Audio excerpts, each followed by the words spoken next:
Et bonsoir à tous. Je salue ceux que j'ai pas eu l'occasion de saluer en arrivant. Monsieur le sénateur, monsieur le président de la communauté de communes de Max, et puis bien sûr monsieur le maire. Un premier déplacement dans votre commune. D'abord, je vous souhaite chaleureusement à chacune et à chacun une très bonne année 2025. Je vous souhaite des vœux de bonheur, de réussite professionnelle, mais surtout je vous souhaite une santé de fer, parce qu'au final, il n'y a que ça qui importe vraiment. Alors en fait, on ne s'est pas concerté avec monsieur le sénateur, mais le fil rouge de mon intervention, c'est un peu la même chose, c'est-à-dire que l'année qui vient de s'achever, elle a été marquée par des défis, que ce soit au plan national ou international, que monsieur le sénateur a rappelé. Mais il y a également eu des réussites au niveau local, départemental, dans les communes, dans les communautés de communes dont nous pouvons être fiers. Nous avons travaillé à améliorer notre cadre de vie, à renforcer notre cohésion sociale et à soutenir nos initiatives locales. Et Dieu sait que notre territoire, pour moi globalement l'arrondissement, mais Max bien sûr en premier chef, est d'un grand dynamisme démographique et économique. Cet après-midi, j'ai installé avec Cyril Guessot, avec Hervé Bouiri et d'autres élus le comité local pour l'emploi qui recouvre en fait Max, Seignan-Dax, Dax et Pays d'Orthe et Arrigans, et nous avons pu constater ensemble le dynamisme économique de ce territoire. Alors je tiens à remercier chacun d'entre vous, c'est-à-dire mesdames et messieurs les élus, les agents des communes et de l'intercommunalité de Max, les bénévoles, les citoyens, pour votre engagement et votre dévouement à cette cause. C'est grâce à vous que nous pouvons envisager l'avenir avec confiance et détermination.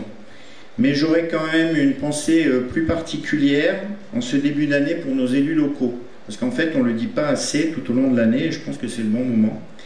Nos élus locaux qui ont un rôle essentiel, non seulement pour la bonne marche de nos institutions, la proximité des communes, des mairies, des intercommunalités, mais aussi pour le bien-être et le progrès de nos concitoyens. Nos élus locaux qui sont les sentinelles de l'intérêt général et du service public. Nos élus locaux qui sont en première ligne, à l'écoute des besoins, des attentes et des aspirations de leurs administrés. Chaque jour, ils travaillent à construire des solutions adaptées aux défis que nous rencontrons. Et ce qui est important à souligner, c'est que cet engagement s'accompagne souvent de sacrifices personnels. Les élus locaux consacrent une part significative de leur temps, de leur énergie et de leur passion à leur fonction, et beaucoup ont aussi une activité professionnelle à côté. J'en rencontre régulièrement. Ils sont confrontés parfois à des situations délicates, à des choix difficiles, mais leur détermination à servir le bien commun reste inébranlable. Nos élus locaux font face aux critiques, aux doutes. Il y a quelqu'un qui disait à portée de baffe. Bon. Et pourtant, leur volonté de faire avancer le collectif ne faiblit jamais.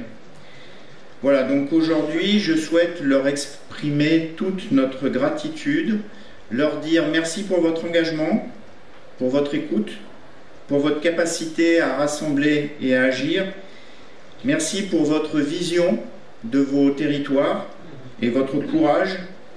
Merci pour votre volonté de faire des collectivités des lieux où il fait bon vivre et où nous avons une vraie qualité du vivre ensemble, des espaces d'épanouissement. Et au final, merci pour votre dévouement, pour votre passion et pour votre engagement au service de nos collectivités et de nos concitoyens. Sur ce, je vous souhaite à toutes et à tous à nouveau une excellente année 2025.